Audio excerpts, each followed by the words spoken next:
আজ গণেশ চতুর্থী আর এই উপলক্ষে আজ মাটির থালায় আঁকছি ছোট্ট একটি গণেশ ঠাকুরের ছবি। প্রথমেই দেখো আউটলাইন ড্র করে প্রয়োজন মতো রঙগুলো কালার প্যালেটে ঢেলে নিয়েছি। প্রথমেই আমি গণেশের এখানে স্কিন কালারটা করে নিয়েছি।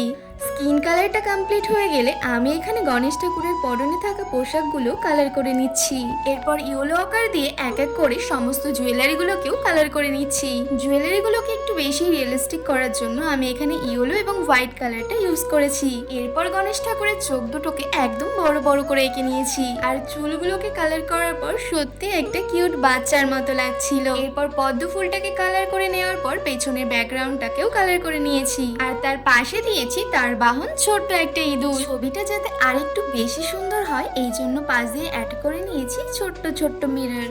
এবার তোমরাই দেখে বলো মাটির থালায় আঁকা আমার এই ছোট্ট গণেশ তোমাদের কেমন লাগলো। সবাইকে জানাই শুভ গণেশ চতুর্থী।